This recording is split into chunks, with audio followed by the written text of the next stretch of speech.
By late 1943, the tide had turned. Germany was losing the war. The initial blitzkrieg successes were a fading memory, replaced by the grinding, frozen reality of the Eastern Front and the growing industrial might of the Western Allies. They needed tanks, thousands of them, if they were going to wrestle back the initiative. Instead, the leadership became obsessed. They fell into a trap of their own making, chasing wonder weapons they hoped would change their fate with a single blow. This obsession led them down a path of logistical paralysis, starting with the formidable but over-engineered King Tiger, growing ever bigger and more unwieldy with the Maus, and ultimately reaching the absolute madness of the 1,000-ton Ratte. Much like Augustus Gloop in the chocolate factory, German tank development in the Second World War greedily ate up more and more resources, steel, fuel, and time that the Reich simply did not have. While this mania is an absolute boon for the historians working here at the Tank Museum today, at the time, it made no logical sense. It was a descent into mechanical absurdity. What were they thinking? This is the bewildering story of the super heavies. The German pursuit for a heavier tank started out sensibly enough. As the invasion of the Soviet Union progressed, German tankers received a series of nasty surprises. While the Panzer IIIs and IVs had performed brilliantly in the open plains of Western Europe and the deserts of North Africa, they met their match in the Soviets' new T-34 and KV-1 tanks during Operation Barbarossa. These Soviet machines were a revelation. They might not have been the prettiest or the most comfortable to drive. In fact, they were often cramped and crude, but they were cheap, easy to mass produce, and quick to repair. Crucially, they were reliable in the harshest conditions of the Russian winter. The Germans realized they were lagging behind. They established a special Panzer commission to examine the issue. Their conclusion was blunt. Imitation was the best form of flattery. They drafted a specification that copied all the best innovations of Soviet armor. And that is how the Panther was born.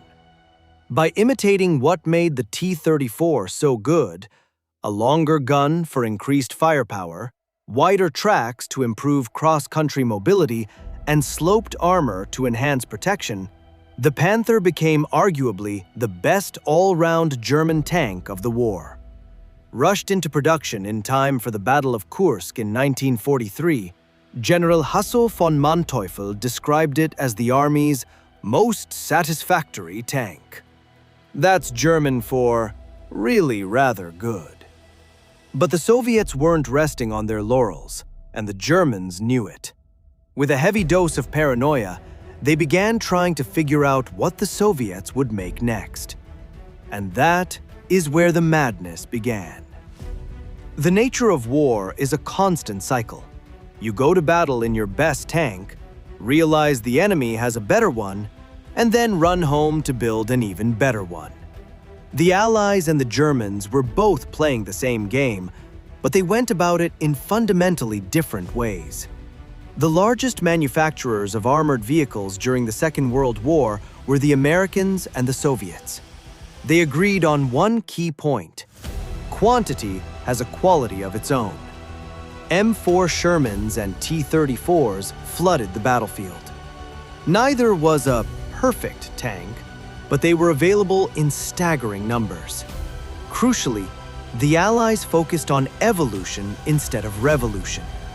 They up-armored and up-gunned their existing tanks without majorly disrupting production lines or resource requirements.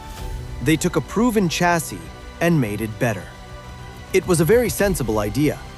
Maximize valuable resources and get a bigger gun to boot. So, what were the Germans doing? Rather than refine the best tanks they already had, they decided on a maximalist approach. The logic went like this: we need a bigger gun, which means we need a bigger turret, so the chassis will need to grow, and obviously, We need more armor to protect it all. Before long, specifications ballooned into 100+ millimeter caliber guns on vehicles weighing up to 100 tons. Nothing like this existed in the history of warfare. Yet again, the Germans had to start from scratch. What could possibly go wrong? The term super heavy tank isn't really used anymore, but many nations dabbled with the concept at one time or another. The US had the T-28, and the UK had the infamous elongated TOG-2. But the Germans? They were really into their super heavies, and they were determined to make them work. The Tiger II, or King Tiger, was their first real answer to the question of what to build next. It was on the drawing board almost as soon as the original Tiger I entered service. The gun was a masterpiece, an 8.8 centimeter KWK-43, the successor to the Tiger I's main armament. The design also borrowed the sloped armor from the Panther, increasing its protection significantly. Unfortunately, that wasn't the only thing pinched from the Panther. Despite being 25 tons heavier than the Panther, the King Tiger was fitted with the exact same HL-230 engine. It simply wasn't up to the job of powering such a beast. The results were predictable. There weren't enough spare parts. Field units lacked the engineering skills to fix complex breakdowns, and the creaking supply line could not keep up with the tank's insatiable requirement for oil and fuel. The Tiger II was a white elephant, and an expensive one. It cost 25% more than a Tiger I and took significantly longer to build. Sure, it was an amazing piece of engineering in a vacuum, but they only made 492 of them. For the same cost and resources, they could have had almost 1,500 Panthers. 1,500 Panthers would have meant a simpler supply chain, no new development costs, and far less specialized crew training. And yet, the Germans were still not done. Unburdened by logic, reason, or a sensible allocation of resources, the German designers set to work on the Jagdtiger. This was the heaviest armored fighting vehicle to ever see combat in World War II. Based on the lengthened chassis of a Tiger II, this tank destroyer was designed for one purpose: total destruction. It carried a massive 12.8 centimeter gun that could knock out any Allied armor from over 2 miles away. In theory, it was a terrifying defensive weapon. In practice, it had to actually get to the battlefield first. This behemoth weighed in at a whopping 72 tons. That meant it was barely transportable by rail. Special cars had to be designed just to move it. And yet, I must reiterate, it was still only powered by the same HL-230 engine found in the Panther. Think about that. The Panther weighed 45 tons. The Jagdtiger was 60% heavier, yet it used the same heart. The immense pressure this put on the mechanical components made the Jagdtiger incredibly unreliable. Furthermore, its unprecedented weight meant that if it broke down or got stuck, it was effectively unrecoverable on the battlefield. This meant if your Jagdtiger broke down, which, let's be honest, it more than likely was going to, and you couldn't repair it in the field, where you likely lacked the heavy cranes and equipment needed, you would have to blow it up to deny it to the enemy. This was an incredibly wasteful and unsustainable system. Only 80 were ever made, a meager return on the invaluable development resources poured into it. But even that was not enough to scratch the Super Heavy itch. The final Super Heavy ever produced was the legendary Panzer VIII Maus. Only 2 of these were ever completed, and the sole survivor currently sits in the Kubinka Tank Museum in Russia. We actually have a piece of this 188-ton beast here in our collection at the Tank Museum. This optical gun sight is likely the only piece of the original Maus program to end up in this country. It is an extraordinary artifact, almost as extraordinary as the Maus itself, which, quite frankly, was completely outrageous. German High Command predicted heavier Soviet tanks would appear in the spring of 1943. They believed the army would need tanks pushing upwards of 70 tons to counter them. Ferdinand Porsche was awarded the contract for a 100-ton tank to be ready by 1944. Amazingly, the Maus had some success during initial tests, but the project was eventually cancelled in October 1944. You might think the cancellation was due to someone finally realizing that the weight was impractical or that the resource requirements were unjustifiable. But no. Before its cancellation, Hitler was actually keen to add more components to the Maus, pushing its final projected weight to nearly double, 188 tons. The real reason for the cancellation was an Allied bombing raid on the Krupp factory, which destroyed the original schematics and the means for its production. Ironically, the Allied bombers probably saved the Germans from wasting even more resources on this folly. Yet these were the vehicles that actually made it into production. There were more equally baffling designs that never made it onto the factory floor. These are aptly called paper panzers, the ideas that never managed to fight their way off the page. In some cases, these designs were purely cynical, drawn up to throw the Allies off their game. The Panzer 9 and 10, for instance, were only intended as propaganda tools. They were featured in signal magazines to boost the image of the Third Reich at a time when it was getting pummeled on every front. They were ghosts, designed to scare an enemy that was already winning. But some ideas did start to move from theory to reality. The Panzer 7, led by Krupp, was designed to be so strongly armored that no known enemy anti-tank gun could penetrate it. They specified it must be lighter than 90 tons to ensure it could still be transported by rail. It was originally supposed to have an engine taken from a torpedo boat, but once again, it ended up stuck with the ubiquitous HL-230. Presumably, there was a torpedo boat somewhere in greater need of an engine than this tank. The design was approved in April 1942 under the name Löwe, or Lion.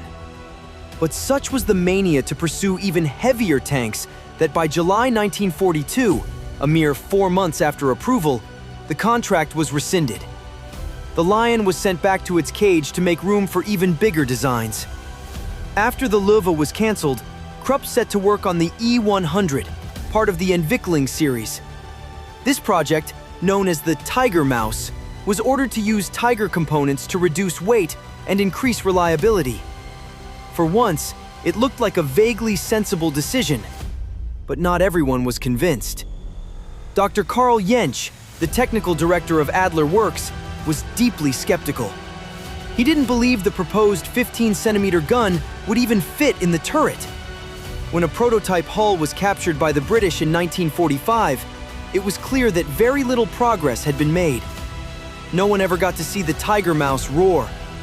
At 140 tons, powered by an 800-horsepower engine, its performance would have been anything but spectacular. While the Lion and E-100 were at least grounded in some form of physical reality, others were pure fantasy.